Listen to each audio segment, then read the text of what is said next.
Today's guest is Jordan Curl, a cannabis and psychedelics consultant from Growers Without Borders, currently based in Eswatini. In this episode, we discussed recent developments pertaining to psychedelics and possible approaches to a formal and structured psilocybin legal framework.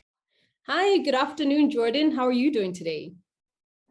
I'm doing great. How about yourself? Doing well too. So normally our conversations have been centered around cannabis. So today's topic is a little bit different. We're going to talk about psychedelics. It seems to be an emerging industry. There are lots of clinical trials and a number of countries that are looking into developing some sort of regulations. What work do you do relating to psychedelics, if any? Thanks. Yeah, it's a little bit different because like going into the psychedelic realm is a little bit different from cannabis, just because you get just as many variables, plus a lot of people with spiritual beliefs and people with their own belief systems entwined. It's a little bit less cut and dry. Mostly I've been engaged with helping manufacturing and processing facilities and formulators like kind of get their boots off the ground, as well as advising on a little bit of legislation that's going through and keeping attention to the legislation that's being pushed through, because this is all brand new territory and very similar to how the US kind of like established its first formal like cannabis systems. It will be like very similar, but a lot of differences. And I think that a lot of people coming into this space, if they're not strictly in the financial sector, may be not ready, or may think that they, just because they've handled cannabis, they may be able to work in this sector. And there will be different choke points and pain points that they're going to have to deal with. Mm-hmm. What, in your opinion, what are the key maybe advantages or key positive things that we've maybe learned from the cannabis industry and regulations and development generally that can be applied to psychedelics? I think that one of the first things that really needs to get into people's minds is how we're going to educate and release these narcotics into the populace, in a sense. A lot of the psychedelic realm is going to be more on the services side, I believe. It'll be really easy to grow a lot of like a psilocybin containing mushrooms, or producing synthetics or organics, or any form of psychedelic, whether it be LSD or ketamine or mescaline. Regardless of what you believe on how the compound is, I think what ended up, the biggest issue is it's not going to be about maintaining these large processing and production facilities. It's going to be how we're going to go about educating the doctors about how they're going to release these medications. And that's actually very interesting, because currently we're still on figuring out cannabis and how, what the baseline for research and dosaging are. Very few systems really take into account the data that they receive back from their patients, with Canada and other certain regionalized areas, like as an exception. So with psychedelics, this is going to be very important for dosaging protocols, for whether someone wants to use them at the therapy center, or if they're going to want to use them at home, or maybe an alternative like type of therapy.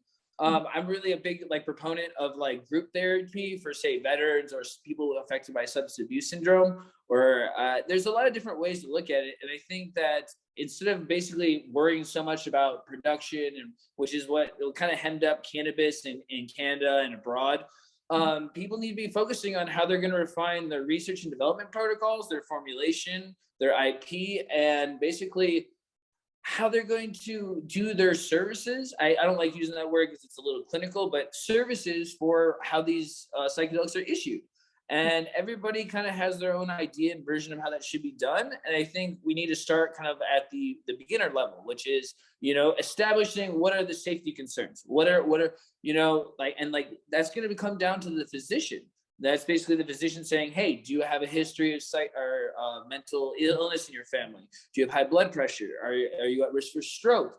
Do you have any interactions? Are you on SSRIs? Things like that are going to become more important, I think, than, say, just the green rush, where everybody was just trying to build out facilities built on equity that just eventually kind of corrupted out to itself.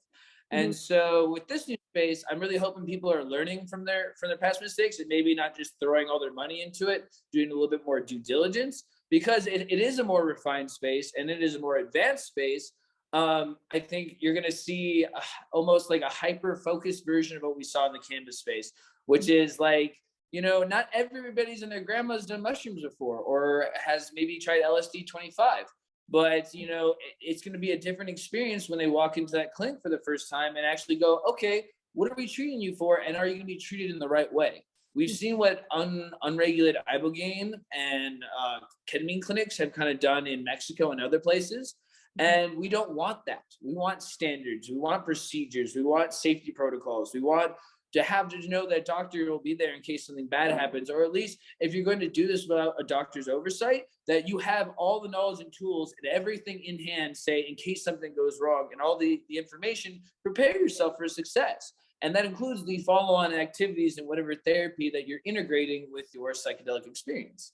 Because for me personally, I just believe that it's not just the one-time use and you're done. It's one time plus you actually get life-changing methodology out of it, whether it be nutrition, fitness, exercise, social support, whatever. That's the great thing about psychedelics is sorry? Just on that, Jordan, I just want to take us a bit back in terms of its administration, right? Generally, when you look into a lot of indigenous groups that have practiced or used psychedelics for various purposes, it's usually done under, some sort of supervision. And even, during the 70s and 80s, typically you should have somebody that knows what you're about to experience there with you.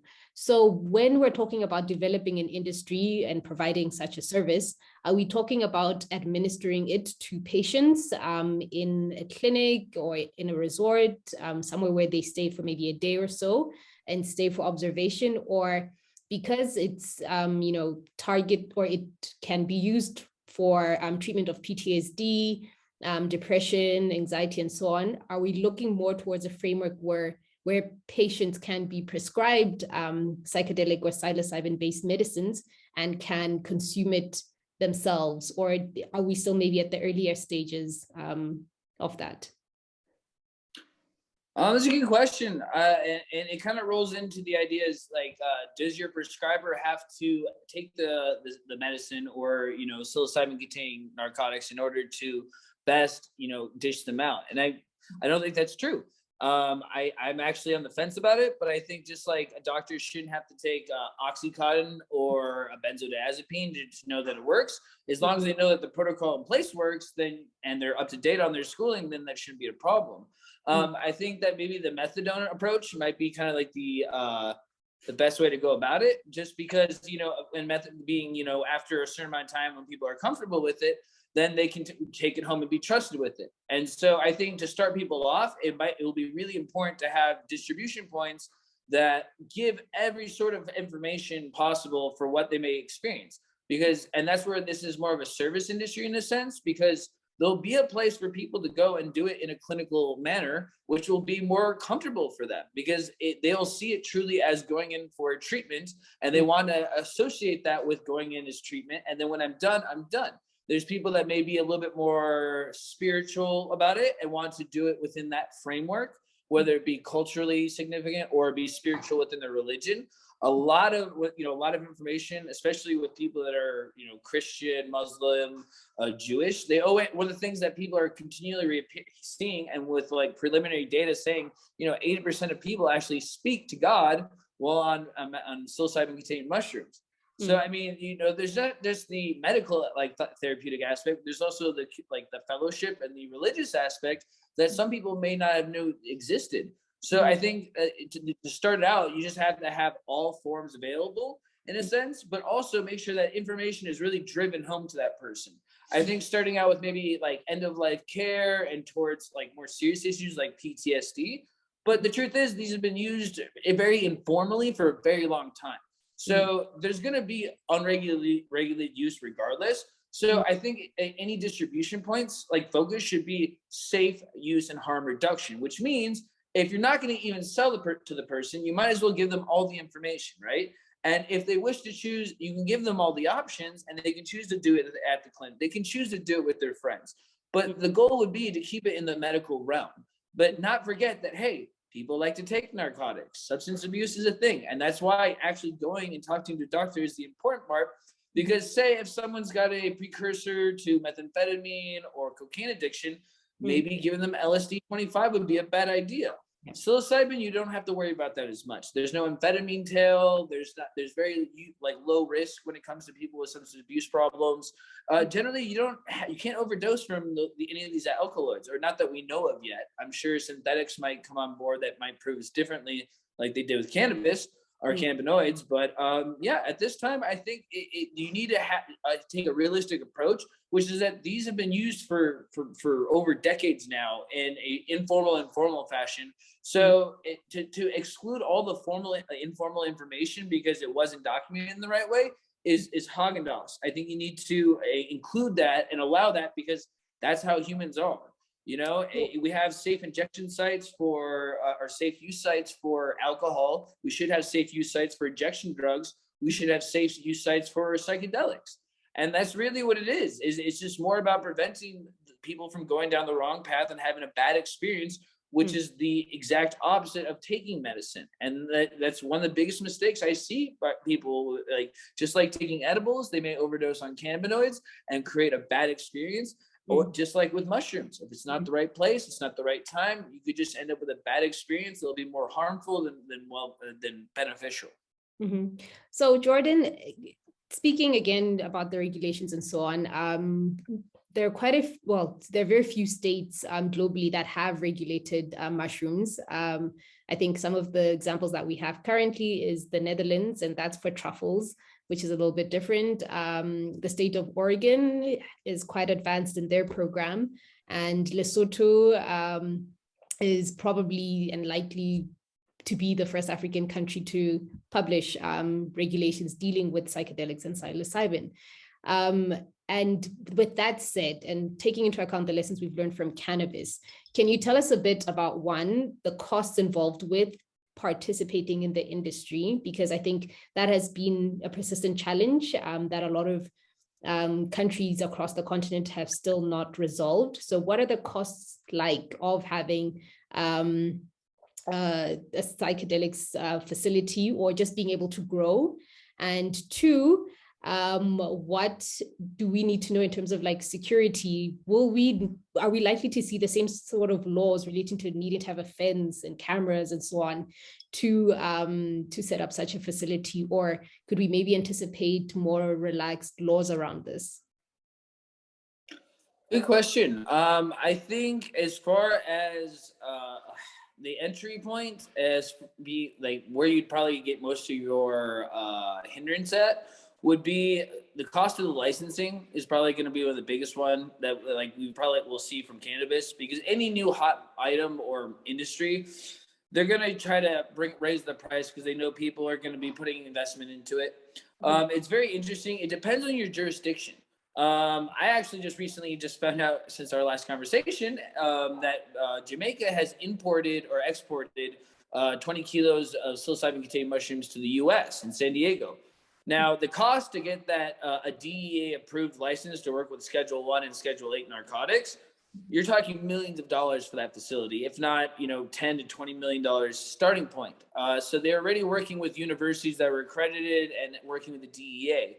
There's only been a few licenses issued, but just to get up to that kind of level, a point where the DEA would certify and allow you to work with either Schedule 1 substances like LSD or psilocybin, you're talking 10s, 20s, 30, $50 million kind of to have that facility. So a lot of those are already like the big pharma's positioned kind of greatly for this. That's where the knowledge and the understanding of how to conduct the research, as well as producing under quality assurance and GMP, good manufacturing practices, will come into play.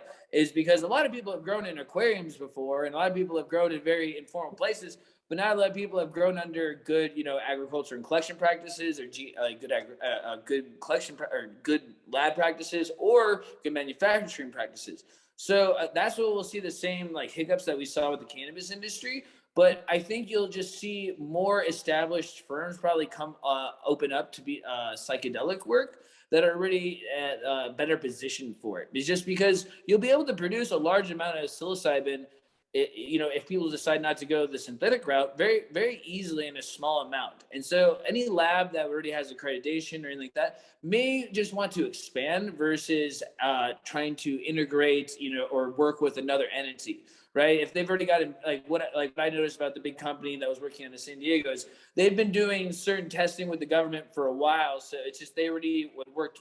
They've already had worked with the US, the DEA before. So with that established relationship, when they found an authorized partner in Jamaica, it was just bing, bing, boom. And that's where Lesotho could really come in with leading the way on some of the legislation, because technically Jamaica just never made it illegal. And I don't know how official channels basically work that out.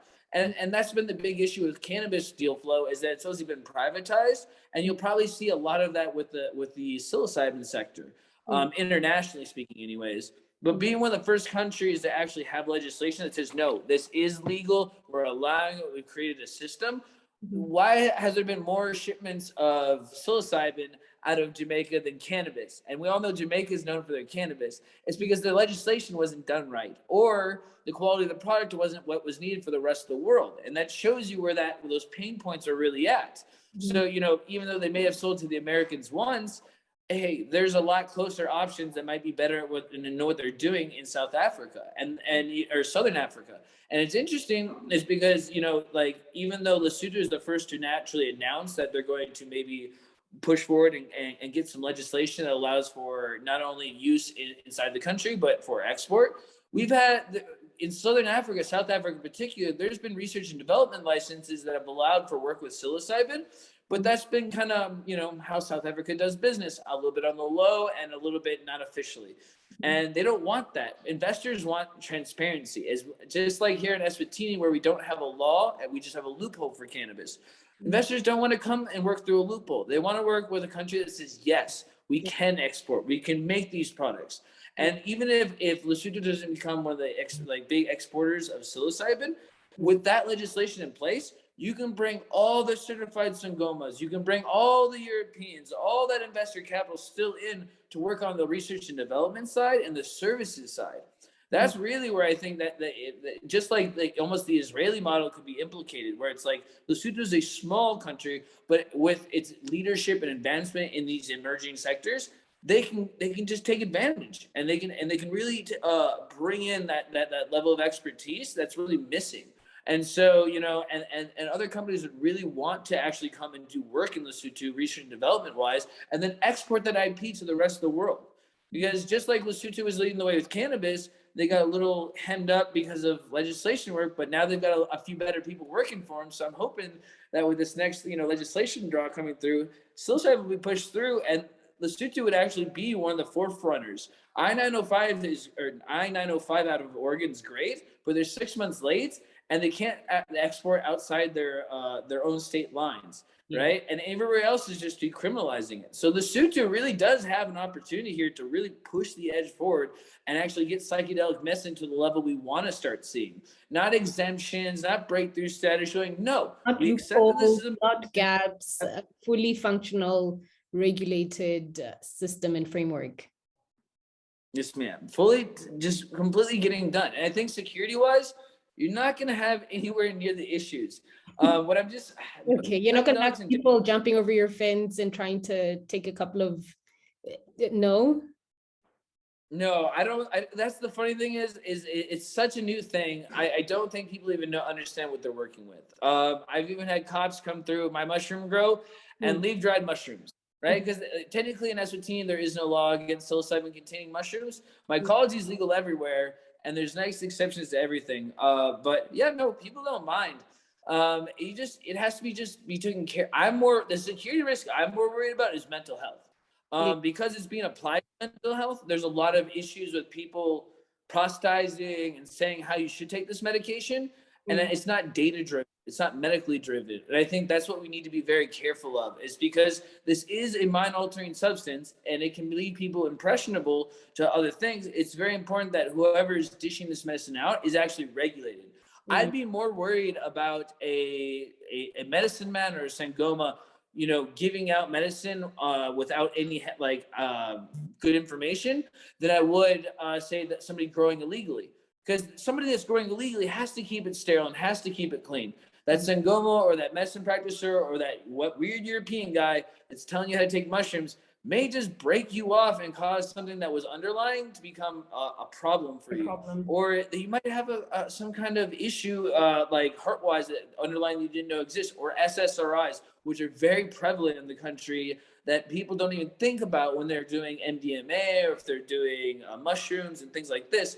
You know, I'm one of the few narcotics issuers, legacy issues of narcotics, especially in the psilocybin realm, who actually really made it an important fact to tell people. It's like, listen, if you're not in the right place, don't take this. Same thing with LSD. You can be in a bad place, and these aren't always the answer. Maybe you need more water. Maybe you just need to change your diet. Maybe you need to go for a walk. Let's take a less intensive approach rather than, say, the absolute medical approach. And that's someone that's really a big fan of psychedelics, you know. And with that, if you're healthy, and with that, Jordan, you are also speaking from a place of experience, right? You are speaking from what you know, and I think that's also maybe one of the things that we need more of. We're still struggling in terms of getting more doctors and practitioners to be comfortable with prescribing or issuing cannabis or cannabis-based treatments and medicines. So this is also maybe something else for them to digest as well. And I think maybe one of the benefits of opening up such an industry is that that information then becomes more available. There's more conversation, ideally, and hopefully there's more access and more discussions like this, because again, I think this is also another opportunity that one has a lot of benefits for mental health. So there's a physiological side, but obviously there's the economic side as well, which I think is again going to come very quickly, like again what we saw with cannabis. So I really hope that our policymakers and regulators hopefully one have a look at this episode, and but also look at the context that they're dealing in terms of the specific countries, whether it's Lesotho, whether it's South Africa, and so on. So basically with that, then hopefully they can ensure that they avoid a lot of the challenges that we've been experiencing with cannabis. So fingers crossed. We're hoping to see regulations hopefully by the end of the year in Lesotho. So once those are out, maybe we can have another follow-up chat around, concrete legislation that we have before us. Oh, I'd love to be able to. I'd love to be able to compare organs, Lesotho's.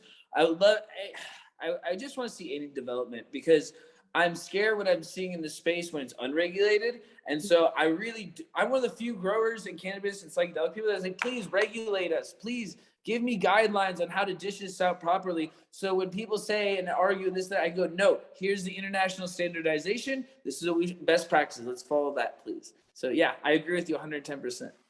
And with that, thank you, Jordan. It was great having you on the episode again.